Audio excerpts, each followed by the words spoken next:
자, 오늘 함께 나눌 말씀 본문 함께 봉독하고 나누도록 하겠습니다. 오늘 함께 봉독할 본문 말씀은요, 민수기 5장 5절부터 8절까지 말씀입니다. 민수기 5장 5절부터 8절까지 말씀 우리 함께 봉독하겠습니다. 여호와께서 모세에게 말씀하여 이르시되 이스라엘 자손에게 이르라. 남자나 여자나 사람들이 범하는 죄를 범하여 여호와께 거역함으로 죄를 지으면 그 지은 죄를 자복하고 그 죄값을 온전히 갚되 5분의 1을 더하여 그가 죄를 지었던 그 사람에게 돌려줄 것이요, 만일 죄값을 받을 만한 친척이 없으면 그 죄값을 여호와께 드려 제사장에게로 돌릴 것이니 이는 그를 위하여 속죄할 순양과 함께 돌릴 것이니라. 아멘. 자, 민수기 5장 5절부터 8절까지 말씀을 봉독했고요.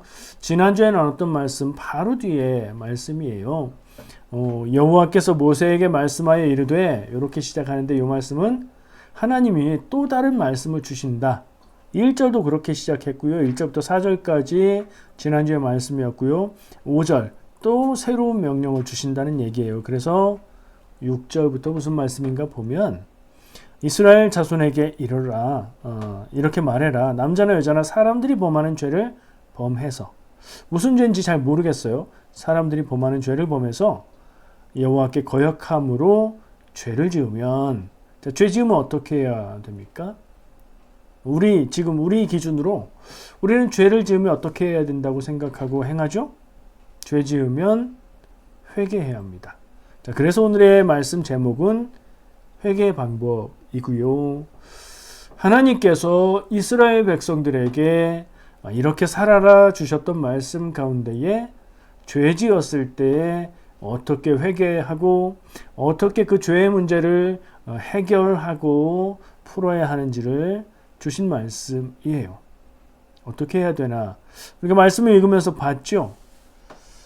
죄를 자복하고 그 죄값을 온전히 갚는데 그냥 갚는 것으로 끝이 아니라 5분의 1을 더해서 갚고 돌려줘야 되고, 죄의 값을, 이 죄값을 이렇게 읽으면 반대 의미가 돼서 죄의 값을 받을 만한 친척이 없으면 그 죄의 값을 여호와께 드려서 제사장에게 주고 속죄의 숫양 제물과 함께 드려라, 이렇게 말씀을 주고 계십니다.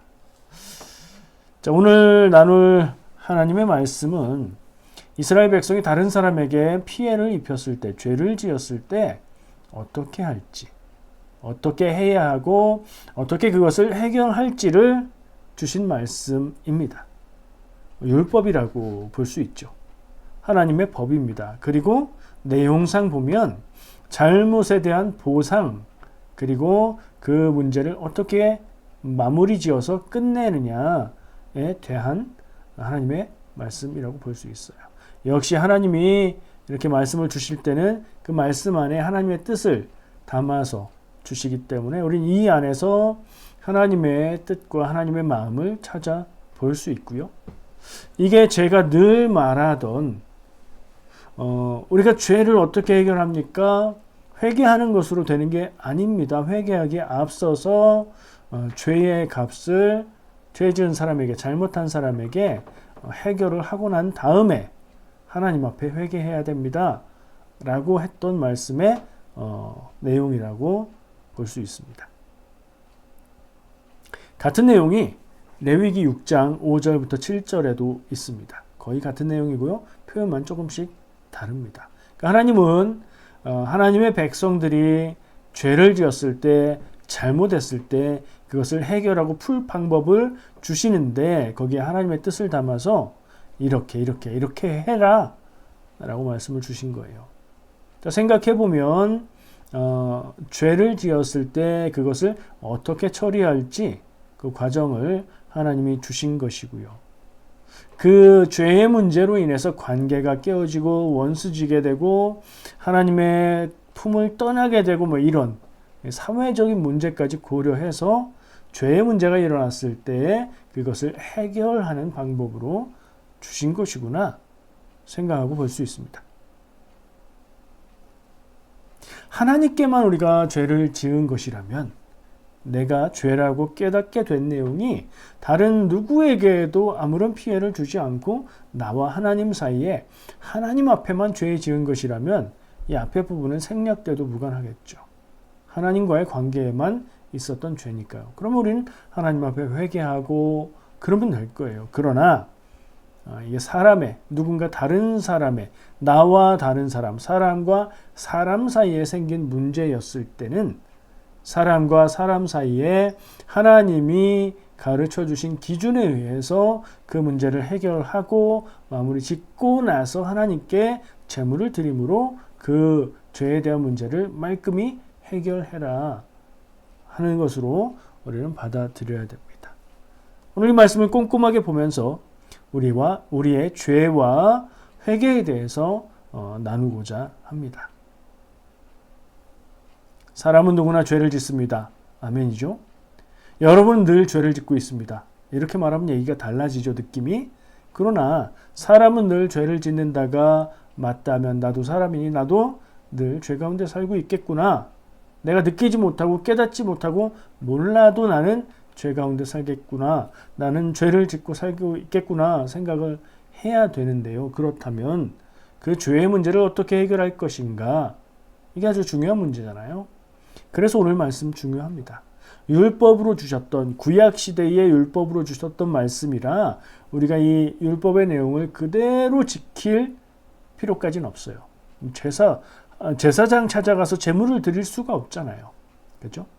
그러나 이 방법들 속에 담겨있는 의미를 하나하나 생각해보고 우리가 그 의미를 기억하고 그 의미를 따라서 죄의 문제를 해결할 필요가 있습니다. 자, 하나씩 보겠습니다. 첫 번째, 여기서 말하는 죄는 어떤 죄인가? 구체적으로 별로 얘기가 없습니다. 그러나 말씀에 나온 부분을 근거로 해서 생각해 봐야 되겠죠. 남자나 여자나 사람들이 범하는 죄를 범하여, 요 말 표현으로는 그냥 죄를 범했다밖에 모르겠어요. 남자도 짓는 죄고 여자도 짓는 죄고 사람들이 일반적으로 흔하게 짓는 죄들을 말하는 것 정도의 느낌을 받을 수 있을 것 같습니다. 근데 그것은 곧 하나님을 거역하는 죄가 된다. 이것까지 생각해 볼 수 있겠죠. 사람을 향해서 죄를 지을 때 우리는 그것이 하나님께도 죄가 된다는 생각을 해야 되는 거고요. 근데 7절에 보면 그 죄의 값을 갚아라.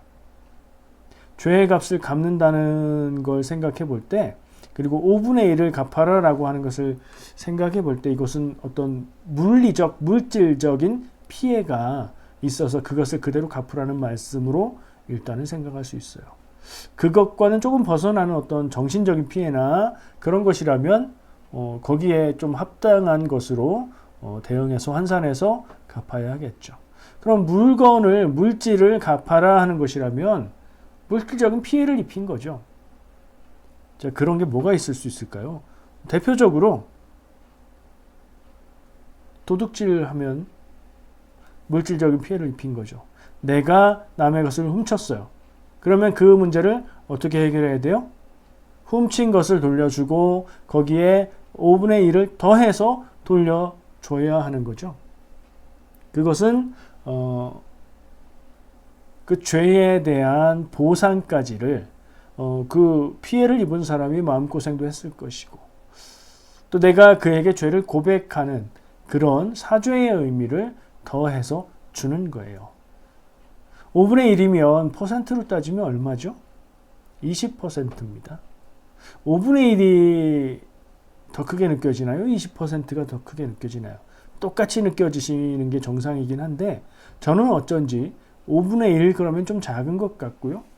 20% 하면 꽤 많은 것 같은 느낌이 들어요.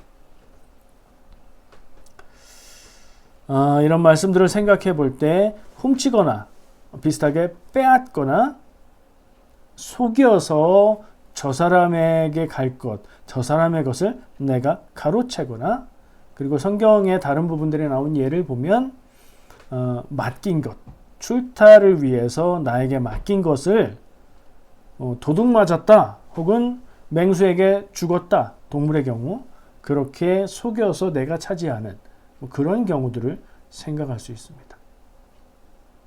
그건 여러분과 관계 없으시다고요? 여러분은 나는 평생 도둑질 한번 안 해봤고 남의 것은 내 것으로 여겨본 적이 없고 내가 손해를 봤으면 봤지 그런 적이 없다, 그러시다고요? 정말 그럴지 모르겠습니다. 여러분이 죄를 지었음이 분명하다 그런 얘기가 아니고요. 사람은 누구나 자기가 죄를 짓고서도 그것이 죄가 아니라고 스스로 항변하고 스스로를 속여서 뻔뻔하게 살아가는 경우가 많이 있습니다.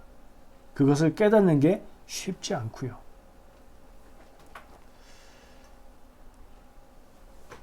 캐나다에 살다 보니까요, 한국 사람들과 캐나다 사람들 간에 이 절도, 남의 것을 훔치는 것에 대한 생각이 온도 차이가 좀 있다는 그런 느낌이 들었습니다. 어쩌면 저만의 기준 그리고 주관적인 판단일 수는 있습니다만 한국 사람은 도둑질을 한다는 것은 그 사람의 사람됨, 그 가치에 해당하는 겁니다. 도둑질을 한다, 남의 것을 훔친다 그러면 그 사람은 도둑이 되는 겁니다. 무슨 얘기인지 바로 느낌이 오시죠? 도둑질을 하는 사람은 당연히 도둑이에요. 그래서 그 사람의 존재가 도둑이 되어버리는 겁니다. 나쁜 사람이 되는 겁니다. 그게 한국 사람들의 개념이라고 저는 느끼고 생각하고 있습니다. 그래서 한국 사람들은 안 그런 사람도 있지만, 자기가 도둑이라고 생각하는 사람은 안 그럴 수도 있지만, 남이 보지 않아도 남의 것을 훔치거나 가져가지 않죠. 왜냐하면 그것을 범하는 순간 나는 나쁜 사람이 된다는 윤리적인 개념을 가지고 있기 때문입니다. 근데 이게 다 똑같지가 않습니다. 사람들마다 다르고요. 나라마다 민족마다 그게 조금씩 다른 것 같은 느낌을 저는 느꼈습니다. 한국 사람들이 생각하는 것만큼 절도를 그렇게 큰 죄로 여기지 않는 것 같은 느낌을 받을 때도 있었습니다. 저의 편견일 수도 있으나 그런 차이를 좀 느꼈다는 겁니다. 한국인이나 캐나다인이나 그렇게 차이가 있다는 생각을 우리가 갖고 있다면, 그럼 기독교인은 어때야 될까 하는 질문을 해보게 됩니다. 그냥 한국인 말하면 내가 해당되긴 하지만 믿음을 배제한 것을 생각하는 건데, 그럼 기독교인은 절도, 훔치는 것, 빼앗는 것, 남의 것을 가로채는 것, 이런 죄에 대해서 어떻게 생각해야 될까? 아마도 좀 더 높은 기준을 가지고 판단하고 생각해야 하지 않을까? 그런 생각을 합니다. 기독교인으로서 남의 것을 빼앗거나 훔치는 것은 더 나쁘다, 더 무겁다. 맞습니까? 전 그렇게 생각하거든요. 왜냐하면 하나님의 백성으로 하나님의 기준에 따라서 우리가 살아야 되기 때문에 그렇습니다. 예수님은 말씀하셨죠? 마음으로 죄를 지으면 그 죄를 이미 범한 것과 같다고요. 우린 그 기준을 적용하면서 살 필요가 있어요. 모든 면에서 철저하게 적용해서 나는 정말 나빠, 그럴 것까지는 없지만, 내가 실제로 행하지는 않았어도 마음으로 나쁜 생각을 했으면 나에게 그런 죄가 있는 그런 사람이다는 것을 우리가 깊이 생각하며 그렇게 좀 겸손한 자세 그리고 조심하는 마음을 가지고 살아야 할 것 같습니다. 그리고 기독교인이 그런 죄를 짓는다면 그것이 더 무거운 이유는요, 첫 번째, 남에게 피해를 주기 때문이죠. 이건 똑같죠, 기독교인 아니어도. 두 번째, 그 죄를 지음으로 인해서 자기 자신을 더럽힌다는 점이 있습니다. 이거 굉장히 중요합니다. 나중에 연결될 이야기인데, 죄를 지으면 남에게 피해를 주는 건 외면적인 것이요, 내 자신이 더러워진다는 건 내면적인 부분이겠죠. 그리고 하나님께도 죄를 짓는 것이 되는 것, 아까 말씀에서도 잠깐 연결이 되었지만 다른 사람에게 죄를 지어도 그것이 곧 하나님에게 죄가 된다. 하나님의 백성의 존재가 하나님의 백성 아닌 모습이 되어버리면 그 하나님 앞에 죄가 될 수 있으니까요. 근데 왜 사람들은 남의 것을 훔치고 빼앗고 속이고 그럴까요? 그건 도둑이니까요. 도둑의 마음을 가진 사람만 할 수 있는 거니까요. 그런 사람이 정해져 있을 리가 있나요? 조금씩 어떻게 하다 보니까 그렇게 되지 않을까요? 양심이 마비되거나 죄에 빠져버린 사람만 그러는 거 아닐까요? 우리가 일상적으로 만나고 교회에서 만나는 사람들은 전혀 그런 사람이 없을까요? 알 수 없는 일입니다. 그리고 저는 꼭 그렇지 않다고 생각합니다. 보통 사람들이 어쩌면 멀쩡하게 괜찮아 보이는 사람들이 이런 죄를 짓는 경우도 흔합니다. 크건 작건 간에. 보통은 스스로 잘못이나 죄라고 깨닫지 못해서 그렇게 하며 사는 경우가 있습니다. 무슨 얘기죠? 무슨 얘기인지 감이 오시나요? 나는 잘못됐다고 생각하지 못하고, 나는 이게 죄라고 생각하지 못하고, 그러나 남들이 볼 때는 잘못됐고 죄인 그런 행동과 그런 삶을 사는 수가 있단 말입니다. 내 생각이 잘못되었을 수도 있고요. 내가 나 자신을 스스로 속여서 내가 객관적으로 보면 잘못된 건데 나의 경우에만 관대해서 이건 괜찮은 거야 라고 생각을 하고 살 수도 있다는 겁니다. 남의 것인데 자기 것이라고 생각하고 그럴 수 있다는 거예요. 왜 그러죠? 욕심 때문이죠.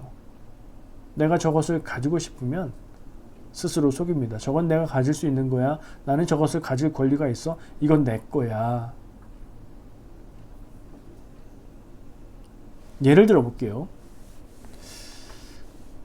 옛날에는 이런 경우들이 적지 않았던 것 같아요.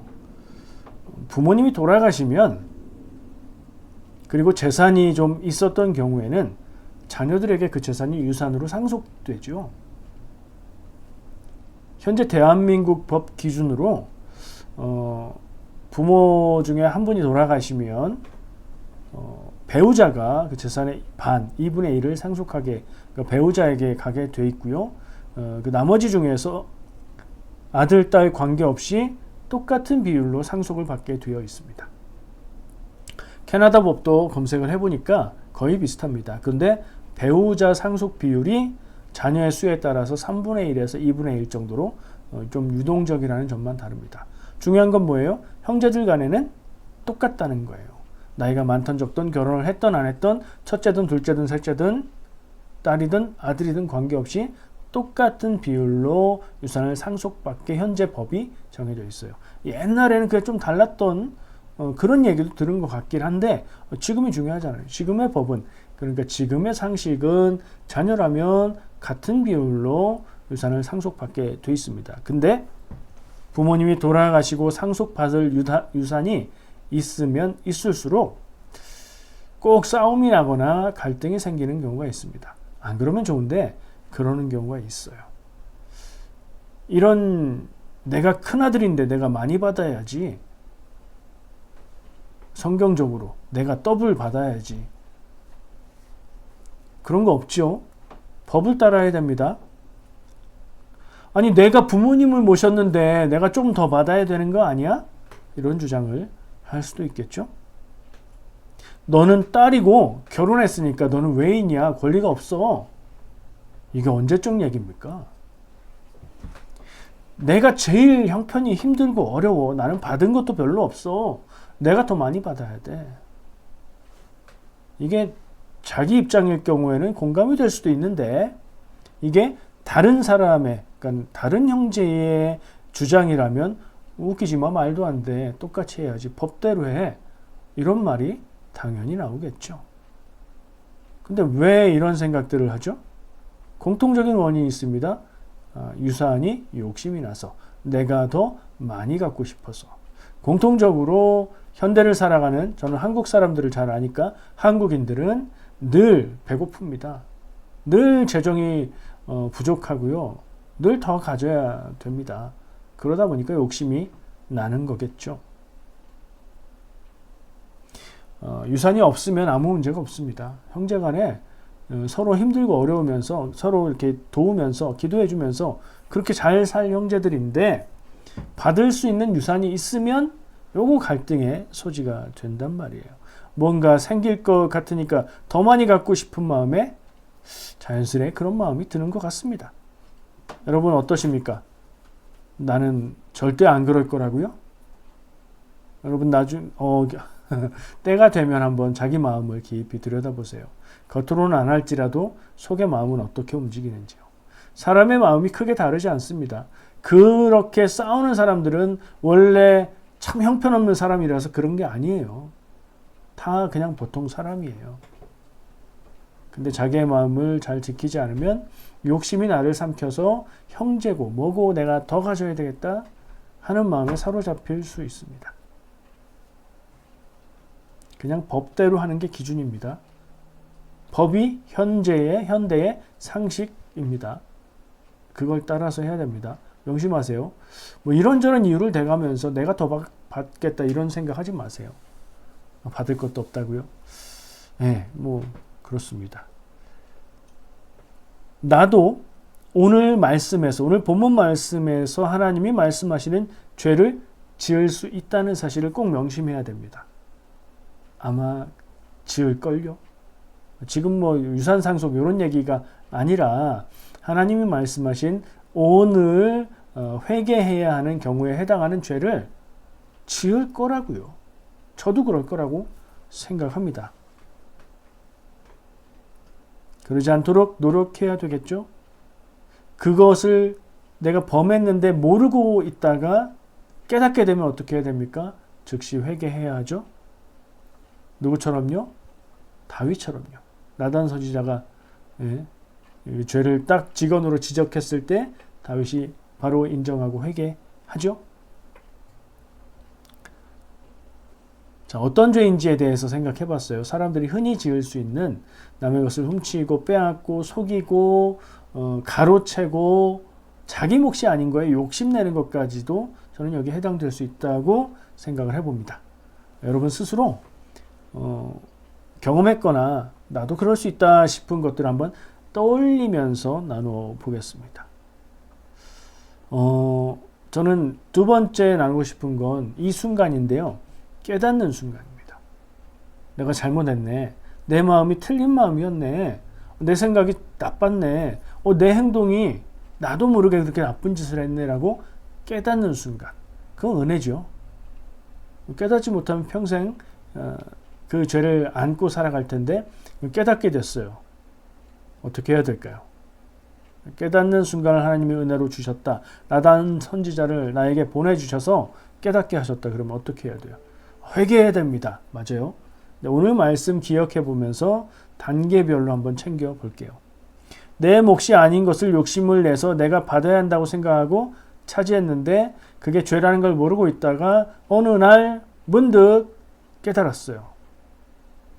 훔친 경우에, 속인 경우에, 빼돌린 경우에 뭐 다 해당되는 거예요. 첫 번째 해야 될 것은 돌려주는 겁니다. 내 것이 아닌 걸 내가 차지했다면 원래 그것을 받아야 될 사람에게 그 몫을 돌려주는 거예요. 근데 그냥 돌려주나요? 아니죠. 5분의 1 퍼센트로 한 사람은 20%. 자꾸 퍼센트를 얘기하는 이유가 있습니다. 이게 작지 않다는 얘기를 하려고 그래요. 그러니까 원래의 100에다가 20을 더해서 120을 돌려줘야 됩니다. 죄에 대한 사죄의 의미로 그리고 피해에 대한 보상의 의미로 갚아야 하는 겁니다. 여러분 요즘에 적금, 세이빙, 은행에 맡겨두면 이자가 얼마인지 아십니까? 대략 4%에서 5% 왔다 갔다 한다고 해요. 그게 연이자잖아요. 근데 이건 뭐 어때요 지금? 내가 죄를 지어서 남의 것을 빼앗거나 빼돌렸거나 가로챘거나 이랬을 경우에 20%를 더해줘야 된다고요. 우리가 적금에 1년 동안 예금을 해놔도 5%를 받을까 말까인데 20%를 줘야 된다고요. 그만큼 무거운 죄라고요. 저는 그 무게를 좀 느껴야 된다는 생각에 강조를 해봅니다. 그 죄가 그만큼 무거운 것이고 그렇게 무겁게 보상해야 됩니다. 보상 안 할 수 있으면 좋겠네. 좋겠죠. 내가 가지고 그냥 꿀꺽 할 수 있으니까. 근데 죄를 안고 사는 겁니다. 죄를 안고 구원에 이르지 못하게 되는 겁니다. 그게 좋습니까? 아니죠. 성경도 이런 말씀을 통해서 갚으라고 하고요. 세상의 법도 잘못에 대해서 물질적 보상을 하는 게 기본이죠. 근데 아까 처음에 죄를 지었다, 깨달으면 회개해야 된다 라고 말하는 거에 오류가 있는데, 사람에게 잘못하고 왜 하나님께 회개를 합니까? 사람에게 잘못해서 사람에게 피해를 줬는데 왜 그 사람을 쏙 빼놓고 하나님께만 회개하면 된다고 생각하십니까? 그럴 리가 없는데 말이에요. 그런 생각은 도대체 어디서 나온 생각일까요? 성경적이지도 않죠. 성경에 그렇게 말하지 않으니까요. 상식적이지도 않아요. 그렇죠? 의도적이지는 않았을지도 모르겠지만 우리가 어떤 욕심에서 그 부분을 빼놓고 있는지도 모르겠다는 생각이 듭니다. 우리는 성경에 나타난 하나님의 말씀, 하나님의 마음, 하나님의 법을 따라야 하는데 왜 물질적으로 갚아야 되는 것은 안 하고 내 마음과 뭐 이런 부분으로만, 내적인 것으로만 해결하는 회개만 말하고 생각했을까? 그런 질문을 해보게 되네요. 그런데요, 여기에서 더 중요한 게 하나 있습니다. 아까 얘기한 것처럼 한번 상상해 보세요. 내가 문득 남에게, 누군가에게 가야 될 것을 내가 살짝 가로채서 아주 작은 속임으로 내가 가졌다. 근데 기분 좋다 그러다가 문득 깨달았다. 이게 큰 죄라는 것을. 갚아야 된다. 자, 120을 갚아야 돼요. 어떻게 갚죠? 주면 되잖아요. 어떻게 줘요? 왜 줘요? 자, 이거 넣어둬. 이렇게 주면 되나요? 요즘에 힘들지? 이거 가지고 왔어? 이러면 될까요? 그럴 리가요. 내가 당신에게 잘못했어. 당신의 것인데 내가 가로챘어. 말하고 줘야 줄 수 있고 받게 되겠죠. 죄의 고백이 있어야 됩니다.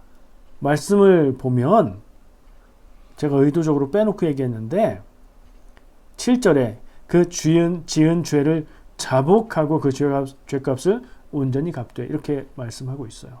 그러니까 갚기 전에 자복해야 합니다. 고백해야 돼요. 그 말의 원어의 의미를 살펴보니까 공개적으로 고백해야 된다는 말이래요. 그 사람에게만 1대1로 나랑 조용히 만나자. 내가 이런 일이 있어. 이랬어. 정말 미안해. 여기 120. 이렇게 하면 되는 게 아니라는 거예요. 공개적으로 다른 사람들도 알게 고백하고, 나의 죄가, 그런 죄가 있음을 고백하고 줘야 된다고 하나님은 말씀하십니다. 와, 상당히 부담스럽죠? 내가 가진 것을 이렇게 주는 것도 이거 쉽지 않은 일인데 거기에 20을 더해서 줘야 되고, 그리고 그 잘못과 죄를 내 입으로 고백하면서 줘야 된다. 근데 이렇게 하지 않으면 이 문제가 해결이 안 됩니다. 그냥 조용히, 그 사람도 모르게 조용히 주고 싶다. 안 돼요. 그러면 내 죄의 문제가 해결이 안 돼요. 드러내고 공개적으로 고백하고 120을 주고, 그렇게 다 할 걸 해야 돼요. 창피하고 부끄럽고 죽고 싶고 너무 괴로워도 그렇게 해야 그 죄의 문제가 해결이 됩니다. 그렇게 해야 됩니다.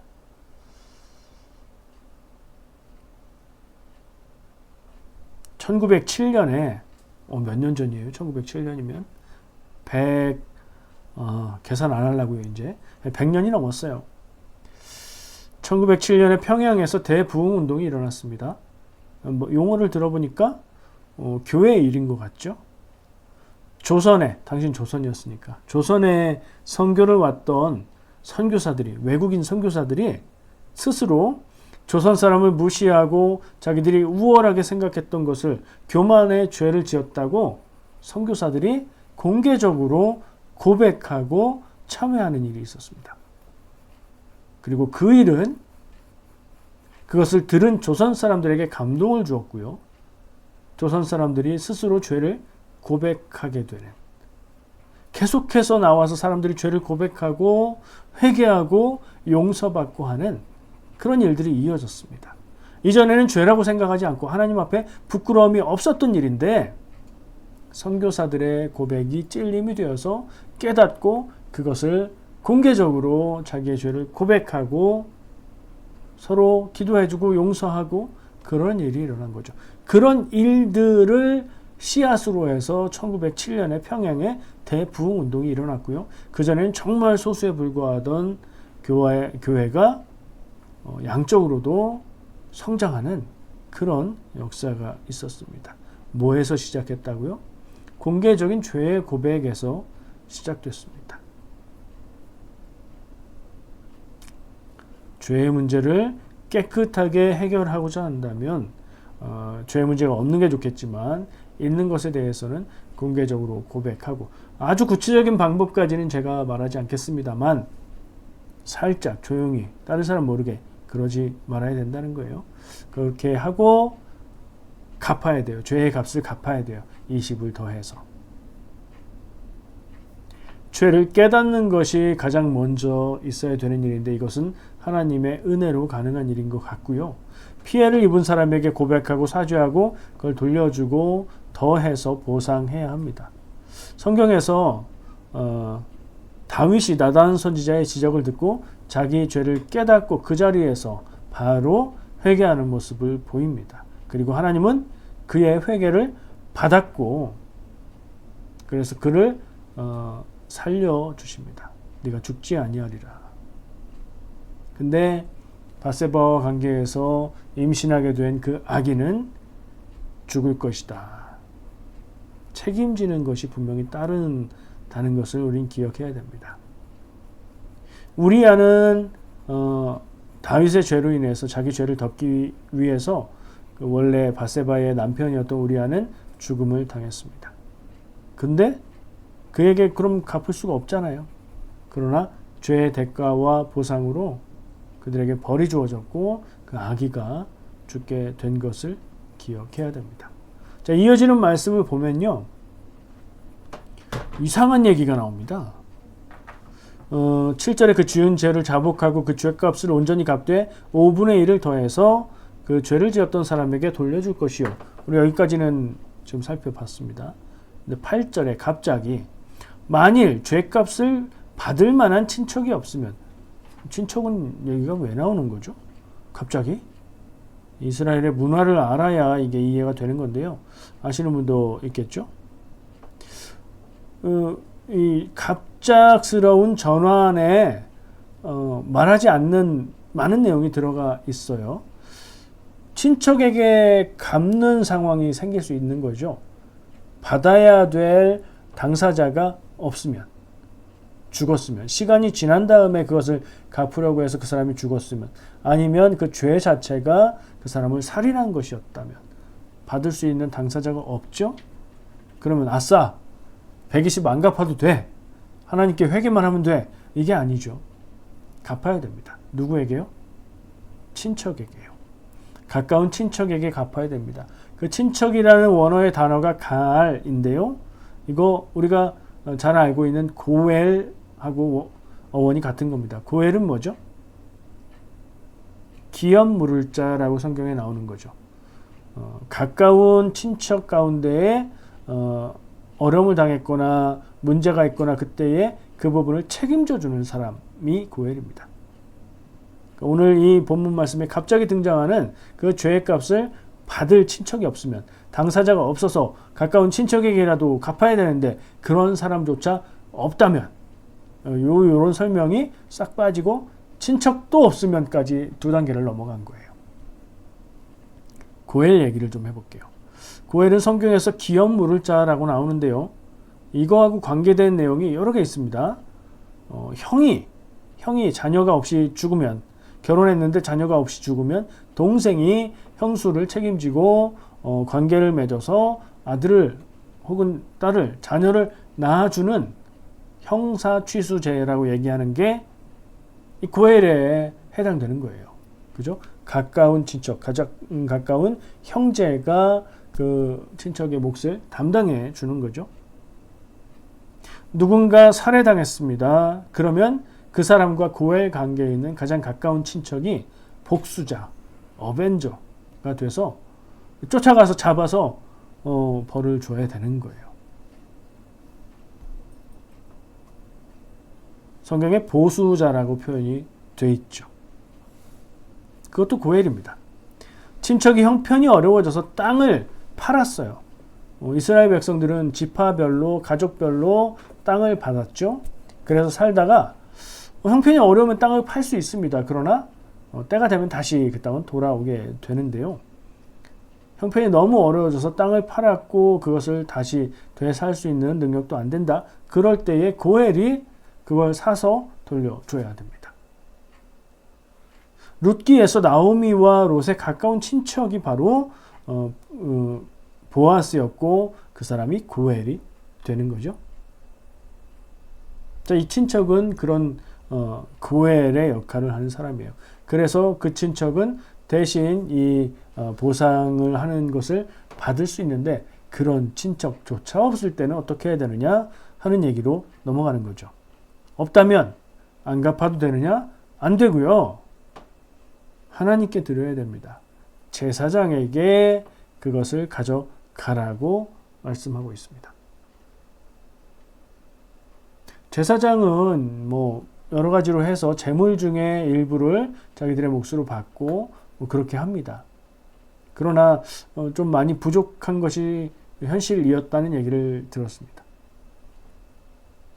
갚아야 하는데 이 죄의 문제를 해결할 수 있는 갚음이 있어야 되는데 이걸 갚을 대상이 당사자도 없고 가까운 친척도 없어서 갚을 수가 없는 경우에는 어떻게 하느냐? 해결이 안 되니까 해결해야 되는 거예요.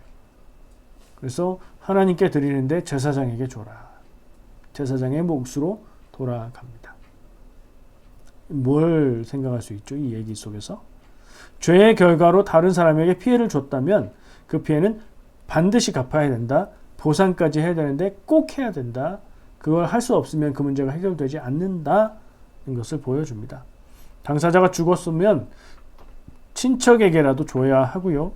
그럴 친척조차 없으면 제사장에게 줘야 합니다. 그래야 죄를 해결하는 단계가 하나하나 풀려가는 겁니다. 내가 죄를 짓고도 그 죄에 대한 책임을 갚지 않는다. 야, 나는 개이득 이런 거 아닙니다. 내가 해야 되는데 하지 못하면 내 죄의 문제가 해결되지 않으면 물론이고 그것은 결국에 내 삶의 벌로 돌아오게 될 것입니다. 그건 기억해야 합니다. 그래서 죄의 문제는 깨닫는 즉시 해결해야 되는 겁니다. 자, 그리고 오늘 본문 말씀에서 이거 얼핏 보면 그냥 빼먹고 넘어갈 수 있는 부분이 있어요. 지금까지 한 거 죄를 자복하고 죄의 값을 주고 5분의 1을 더해서 주고 받을 수 있는 친척이 없으면 제사장에게 주고 다 했어요. 그를 위하여 속죄할 속죄의 순양과 함께 돌릴 것이라. 속죄의 순양이 빠지면 안 됩니다. 이거 뭐예요? 제물입니다. 하나님께 제사해야 되는 거예요. 여러분 예전에 어떻게 알고 있었습니까? 구약시대에는 죄를 지으면 그 죄의 문제를 해결하기 위해서 제사, 제물을 드림으로 제사 지내는 것으로 해결했다 이렇게 알고 있었죠. 중간 거 싹 빼고. 누가 그렇게 알려줬습니까? 이거 빼놓으면 안 됩니다. 중요한 겁니다. 그래서 이렇게 얘기했습니다. 지금까지. 그 다음에 마지막 마무리로 하나님 앞에 제물 드려야 된다. 제사해야 된다. 앞에 걸 다 해결하고 나서야 제사해야 된다. 그리고 이 제사도 빠지면 안 된다. 마지막 단계를 이야기하겠습니다. 오늘 본문 말씀에는 이 민수기 말씀에는 그냥 속죄의 순양이라고만 되어 있어서 이게 뭔가 싶은데요. 아까 얘기했죠. 레위기 6장에 같은 내용이 나와 있다고요. 거기 보면 이 표현이 조금 더 구체적으로 나와 있습니다. 레위기 6장 5절부터 6절, 7절 말씀을 읽으면 나오는데요. 제가 읽겠습니다. 그 거짓 맹세한 모든 물건을 돌려보내되 곧 그 본래 물건의 5분의 1을 더해서 돌려보낼 것이니 그 죄가 드러나는 날에 그 임자에게 줄 것이요. 그는 또 그 속건 제물을 여호와께 가져갈지니 곧 내가 지정한 가치대로 양떼 중 흠 없는 순양을 속건제물을 위하여 제사장에게 끌고 갈 것이요 제사장은 여호와 앞에서 그를 위하여 속죄한즉 그는 무슨 허물이든지 사함을 받으리라. 아멘. 뭘 드린다고요? 어떤 제물이라고요? 속건제물이라고 되어 있죠. 속건제물, 속건제물. 이거 뭐죠? 속건제물? 죄에 대한 거니까 우리가 이렇게 들었던 제물 중에 속죄제 아닌가요? 죄를 이렇게 용서받는 제물을 드려야 되는 거 아닌가요? 근데 레위기 말씀을 보니까 속죄제가 아니고 속건제물을 드려야 된다라고 얘기하고 있어요. 이 제물은 왜 드리는 것인가? 일이 다 끝났다. 감사합니다. 그런 거 아니고요.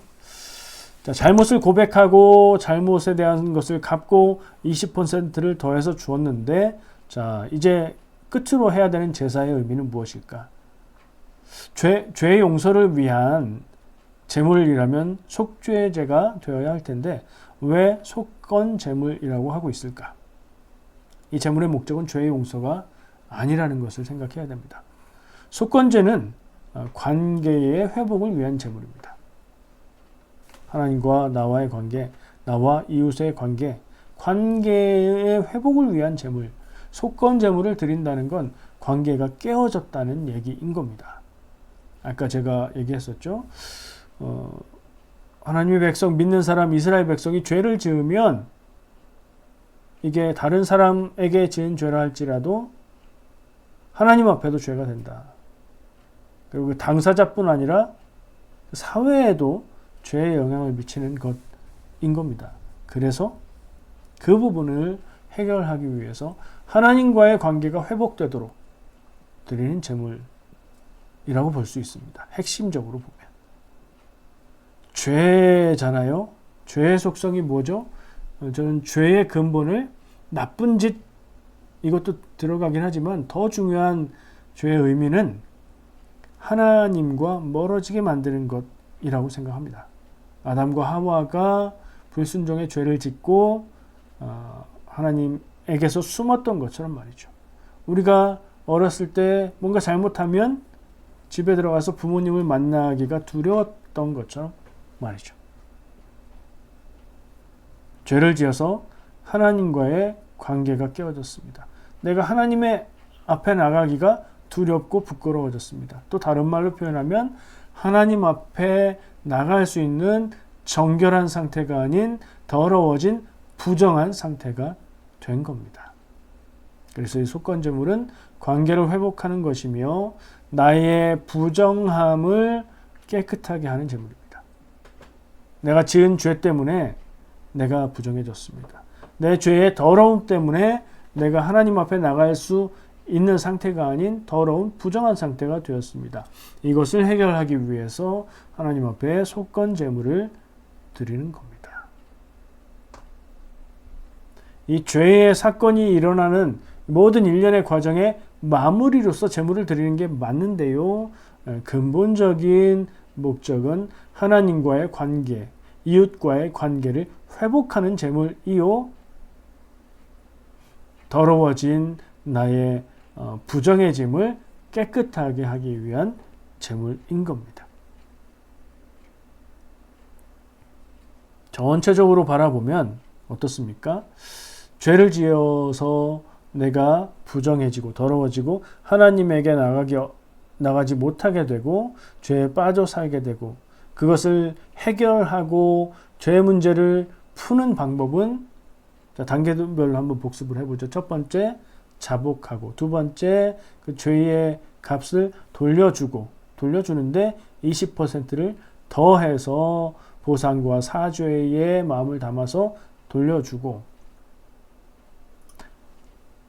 그가 없으면 친척에게라도 갚아야 되는데 친척조차 없으면 제사장에게 주고 그리고 속건제물을 함께 드려서 모든 일들에 죄로 인해서 생긴 일들을 정리하고 마무리하게 되는데 이것은 곧 회복의 의미다. 내가 하나님에게서부터 멀어지고 하나님에게 등진 상태가 되었던 것이 관계가 회복되며 더러워진 내가, 부정해진 내가 깨끗해지는 것이다. 그래야 죄의 문제가 회복되는 것이다. 이 과정이 구약 시대의 이스라엘 백성에게 주셨던 죄의 문제를 해결하는 하나님의 방법이었습니다. 자, 지금 우리는 어떻게 해야 되나요? 우리는 더 이상 구약 시대처럼 제물을 드려서 제사하지 않습니다. 왜 그렇죠? 제사는 예수 그리스도의 어린 양 되신 십자가 제사로 영원한 효력이 있어서 우리에게 충분해서 더 이상의 제사는 필요 없습니다. 우린 예배를 할 뿐입니다. 오늘 말씀은 구약 시대의 이스라엘 백성을 위해서 주신 것이고요. 우리에게 반드시 지켜야 하는 율법으로는 유효하지 않습니다.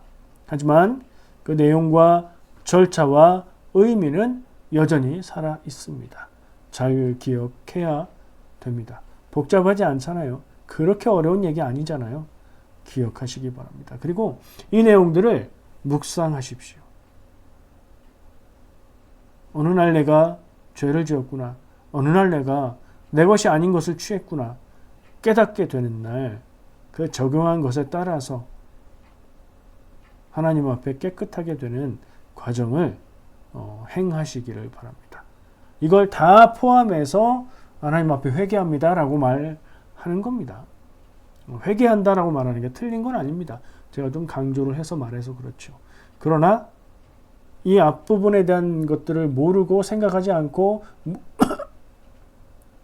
무시하고 회개한다고만 하면 그것은 온전한 회개가 될 수 없습니다.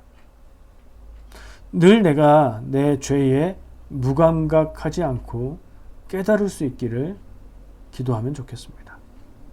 깨달으면 고백하고 갚을 것을 갚아야 하며 그리고 나서는 하나님 앞에 회개해야 합니다.